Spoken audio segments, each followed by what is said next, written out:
Olá, se preparem porque, olha, tem algo bem inesperado acontecendo com o nosso Sol.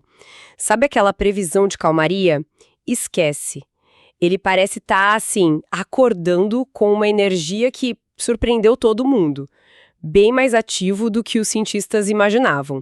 E é justamente essa atividade solar, essa coisa crescente e surpreendente, o nosso foco hoje. O que a gente levantou de informação indica, sabe, uma revolta total nas expectativas científicas e levanta umas questões bem sérias sobre como a nossa estrela funciona, né? Então a nossa missão aqui hoje é tentar entender o que está acontecendo com o Sol, porque instituições como a NASA e outros especialistas foram pegos tão de surpresa e, claro, o que esse despertar solar significa para a gente aqui na Terra, para a nossa tecnologia do dia a dia. Ok, vamos investigar isso. O ponto de partida para essa história toda é a surpresa mesmo. Lembra do fim do último ciclo solar lá para 2019? A previsão oficial da NASA e da NOAA era, tipo, muito clara. O próximo ciclo, o ciclo solar 25, ia ser tranquilo, tão calmo quanto o anterior, o ciclo 24, que já tinha sido bem fraco, né? Exato. Só que a realidade veio e deu um tapa nessa previsão. O ciclo 25 está aí, mostrando uma força bem maior. Exatamente. E para a gente ter uma ideia do tamanho dessa surpresa, precisa voltar um pouco. O ciclo anterior, o 24, que começou lá em 2008, nossa, foi o mais fraco que a gente registrou em uns 100 anos. Muito quieto mesmo. Sério? 100 anos. Sim, por aí. Então, com base nisso e outras tendências que vinham sendo observadas, muitos especialistas achavam que, bom, a gente estava entrando numa fase longa de baixa atividade solar. Sabe, tinha até gente falando, especulando sobre um novo grande mínimo solar. Tipo aqueles períodos históricos, mínimo de Maunder, mínimo de Dalton. Isso. Exatamente como o mínimo de Maunder lá no século XVII ou Dalton no começo do XIX, períodos em que o Sol ficou, nossa, décadas muito quieto. E que coincidiram com um clima mais frio aqui na Terra, né? A tal da pequena era do gelo. Pois é. Embora essa ligação direta entre atividade solar e clima terrestre ainda seja muito estudada, muito debatida, né? Mas sim, esses mínimos históricos costumam ser associados a períodos mais frios em várias partes do mundo. Então a expectativa era mais calmaria pela frente. Entendi. Ver o Sol não só acordar, mas acordar com essa força toda no ciclo 25 foi realmente assim, um choque para muita gente na comunidade científica. Teve um físico de plasma, o Jamie Jasinski, lá do JPL da NASA, que descreveu bem. Foi uma surpresa ver o Sol lentamente acordando dessa maneira. Mas a história não para aí, né? Fica ainda mais intrigante. Não é só a força inesperada do ciclo 25. Parece que tem algo rolando por baixo dos panos, uma tendência que já vinha acontecendo. E é aqui que fica muito interessante. Uma análise mais nova, de dados mais longos, sugere que a atividade energética do Sol, na verdade, está subindo aos poucos desde 2008. Isso. Mas espera aí. 2008 foi justamente quando começou aquele ciclo super fraco. Como pode isso? Essa é a descoberta que, complica tudo e desafia o que a gente pensava antes. O Jasinski e um colega, o Marco Velli, fizeram um trabalho super detalhado. Eles pegaram dados de várias fontes sobre o vento solar, sabe, aquele fluxo constante de partículas carregadas que o Sol joga para todo lado. Sei, íons, elétrons. Isso. E eles descobriram algo impressionante. Desde 2008, mesmo com o número de manchas solares, que é o jeito clássico de medir a atividade lá embaixo durante o ciclo 24, a força do vento solar começou a aumentar. E de forma consistente. E o que é força do vento solar nesse caso? Não é só a velocidade que aumentou. Não, vai muito além disso. O aumento foi em vários parâmetros-chave. O vento solar ficou não só mais rápido, mas também mais denso, carregando mais partículas, sabe?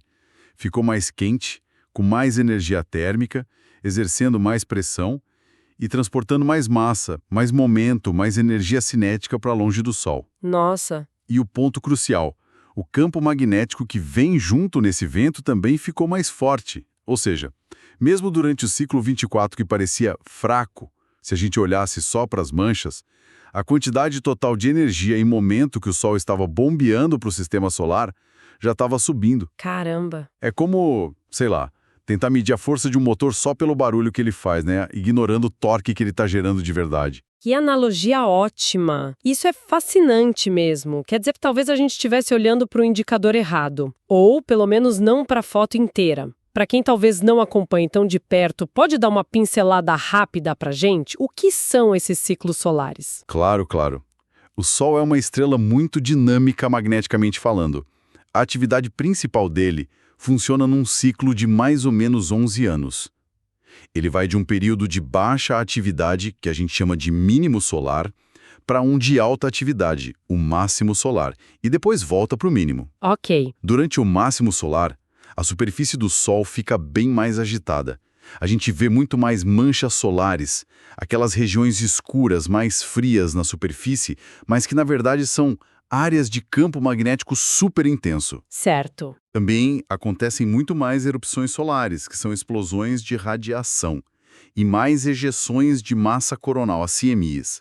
São aquelas bolhas gigantes de plasma superaquecido e campo magnético que são lançadas para o espaço com uma violência, a milhões de quilômetros por hora. Impressionante. E uma coisa fundamental desse ciclo de 11 anos é magnética. Os campos magnéticos do Sol são gerados lá dentro por um processo bem complexo chamado dínamo solar. Durante o ciclo, esses campos se enrolam, sobem para a superfície, formam as manchas e tudo mais. E aí, perto do máximo solar, os polos magnéticos globais do Sol norte e sul se invertem. Invertem? Como assim? O polo norte magnético vira sul. E o sul vira norte. É uma reviravolta completa. A gente está agora no 25º ciclo que a gente conseguiu registrar direitinho desde que começamos a monitorar isso de forma sistemática, principalmente contando as manchas solares, lá pelo século XVIII. E você comentou antes sobre como é difícil prever esses ciclos, né? Mesmo com séculos de dados de manchas, a gente ainda erra as previsões, como agora com o ciclo 25. Por que é tão complicado prever o que a nossa própria estrela vai fazer? Essa é uma das grandes perguntas da física solar. Mesmo com séculos de observação, desde o Galileu lá com o telescópio dele, e modelos de computador cada vez melhores, prever a força exata, a duração de um ciclo, continua sendo um desafio enorme. Imagino. O dínamo solar é um processo, assim, incrivelmente complexo. Acontece nas profundezas do Sol e envolve fluxos de plasma, a rotação diferencial, o equador gira mais rápido que os polos, sabe? E a interação de campos magnéticos em várias escalas. A gente não consegue ver diretamente lá dentro, então nossos modelos ainda têm muitas incertezas. Faz sentido. E a história mostra isso. A gente teve o mínimo de Maunder, lá entre 1645 e 1715, quase 70 anos com quase nenhuma mancha. E o mínimo de Dalton por volta de 1790 a 1830, outro período bem calmo e longo. Esses eventos mostram que o Sol pode entrar nos regimes de atividade muito diferentes e a gente ainda não entende totalmente o que dispara essas mudanças de longo prazo. A previsão para o ciclo 25, baseada na fraqueza do 24, foi uma aposta lógica, mas que não levou em conta ou subestimou essa energia crescente do vento solar que detectaram desde 2008. Então, essa descoberta sobre o vento solar desde 2008 não só ajuda a explicar a surpresa do ciclo 25, mas também meio que questiona a própria forma de prever, né? Que talvez estivesse muito focada só nas manchas. Exatamente. A aposta num ciclo 25 fraco se baseou muito na pouca mancha do ciclo 24 e também numa tendência que vinha sendo vista de diminuição da pressão do vento solar nos ciclos anteriores, o 22 e o 23, ali entre 86 e 2008. O fato de o vento solar ter começado a ganhar força justamente quando as manchas estavam em baixa no ciclo 24, sugere que esses dois indicadores podem às vezes andar separados. Olhar só para as manchas solares parece que dá uma imagem incompleta. Talvez até enganosa em certos momentos, sabe? Sobre a energia total que o Sol está liberando de verdade. Entendi. E o que é fascinante aqui é que essa descoberta pode dar mais força para uma ideia antiga, mas que está voltando com tudo, a do ciclo de Hale. Ciclo de Hale, o que é isso? Foi proposto pelo George Airy Hale lá no começo do século XX. É um ciclo que dura 22 anos, o dobro do ciclo solar normal de 11 anos. Por que 22? Porque é o tempo que leva para os polos magnéticos do Sol não só inverterem, o que acontece a cada 11 anos, mas para voltarem à polaridade original deles. É o ciclo magnético completo do Sol, entende? Ah, faz sentido. A inversão completa. Exato. E essa análise do Jasinski e do Velle, mostrando uma tendência de energia por baixo dos panos, que parece operar em escalas de tempo maiores que o ciclo de 11 anos das manchas, pode indicar que esse ciclo de Hale, de 22 anos, é que é, na verdade, o ciclo fundamental, o que governa a energia do Sol a longo prazo. O ciclo de 11 anos seria, então, tipo uma manifestação mais na superfície, sabe? Uma espécie de batida dentro desse ciclo magnético maior. Uau, isso muda bastante a forma de ver a coisa. Então, resumindo o cenário, a gente tem um Sol que está comprovadamente mais ativo do que se previa para este ciclo, e essa tendência de aumento de energia parece ter raízes mais fundas, começando lá em 2008, e talvez ligada a esses ciclos magnéticos mais longos de 22 anos. Ok, e daí? Quais são as consequências práticas disso tudo para a gente, aqui na Terra e no espaço? As consequências são bem diretas e podem ser significativas. De forma simples, significa que a gente pode esperar um clima espacial mais turbulento, mais severo, nos próximos anos, enquanto o ciclo 25 continua subindo. E talvez até nos próximos ciclos, se essa tendência de longo prazo continuar. Mais atividade solar significa diretamente maior risco e mais frequência de tempestades geomagnéticas atingindo a Terra. Certo, e como essas tempestades se formam e o que elas causam exatamente? Elas acontecem principalmente quando essas ejeções de massa coronal gigantes, as CMEs, aquelas nuvens enormes de plasma em campo magnético, ou então fluxos de vento solar muito rápidos que vêm de buracos coronais no Sol. Batem de frente com o campo magnético da Terra, a nossa magnetosfera. O nosso escudo, né? Exato. A magnetosfera é um escudo, mas uma pancada forte pode perturbar ela profundamente. Essa perturbação gera correntes elétricas muito intensas lá em cima na magnetosfera e na ionosfera. E essas correntes, por sua vez, podem induzir correntes elétricas aqui no solo. No solo. Como assim? Sim. E os riscos dessas tempestades geomagnéticas são muitos e afetam várias tecnologias que a gente depende hoje em dia. Eles são super vulneráveis. A radiação extra pode danificar componentes eletrônicos, degradar painéis solares. E tem mais. A atmosfera superior da Terra esquenta e expande durante as tempestades. Fica mais densa. Isso aumenta o arrasto nos satélites de órbita baixa. O que pode acontecer com eles? Pode mudar a trajetória deles até fazer eles caírem de volta para a Terra antes da hora. A gente viu isso acontecer recentemente, né? Dezenas de satélites Starlink foram perdidos logo depois do lançamento por causa de uma tempestade moderada que aumentou o arrasto de forma inesperada. Nossa, que prejuízo! Exato. Segundo astronautas, a exposição à radiação de partículas solares aumenta muito durante eventos grandes. Isso preocupa bastante para quem está na Estação Espacial Internacional e principalmente para as futuras missões para a Lua ou Marte, que vão estar fora da proteção da magnetosfera. Com certeza. E aqui na Terra? Terceiro, a tecnologia na Terra. Aquelas correntes induzidas no solo, que a gente chama de GICs, correntes geomagneticamente induzidas, podem entrar em condutores longos, como redes elétricas, oleodutos, gasodutos. Nas redes elétricas, elas podem sobrecarregar transformadores, causar danos sérios e levar a apagões gigantescos. Apagões? Sim. Nos dutos, podem acelerar a corrosão. Além disso, as perturbações lá na ionosfera podem ferrar com os sinais de GPS e isso afeta a navegação de avião, navio, carro, agricultura de precisão, um monte de coisa. Comunicação por rádio de alta frequência, que aviões usam muito, também pode ser cortada. E tem até um debate sobre se os cabos submarinos de fibra ótica, que são a espinha dorsal da internet, aguentariam um evento solar extremo. Você falou de apagões em larga escala. Já aconteceu algo assim, além da perda dos Starlinks? Já tivemos vários. Um bem famoso foi o apagão de Quebec, no Canadá, em março de 89. Uma tempestade geomagnética forte induziu jiques que derrubaram a rede elétrica da província inteira. Milhões de pessoas ficaram no escuro por horas. Caramba! Mas o evento que todo mundo usa como referência máxima é o evento Carrington, de 1859. Foi a tempestade solar mais forte já registrada. Naquela época, a tecnologia elétrica era quase nada, só rede de telégrafo.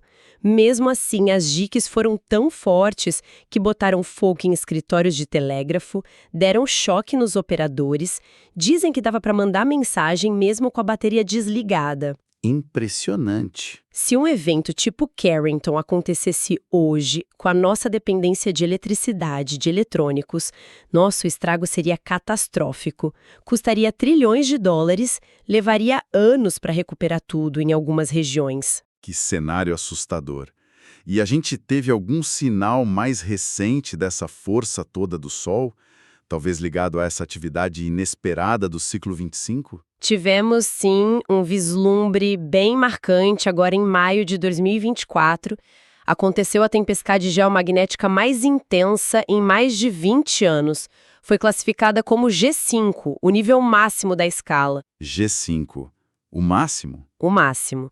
Foi causada por uma sequência de CMEs muito potentes que saíram de uma região de manchas solares superativa. O resultado mais bonito foram as auroras, né? Boreais e austrais que foram vistas em lugares onde normalmente nunca se vê. Teve gente vendo a aurora no sul do México, nas Ilhas Canárias, coisa raríssima. Que incrível! Incrível, mas além do espetáculo, o evento acendeu todos os alertas globais. Agências espaciais, operadores de infraestrutura crítica, todo mundo ficou de olho nos riscos para satélites, redes elétricas, comunicações.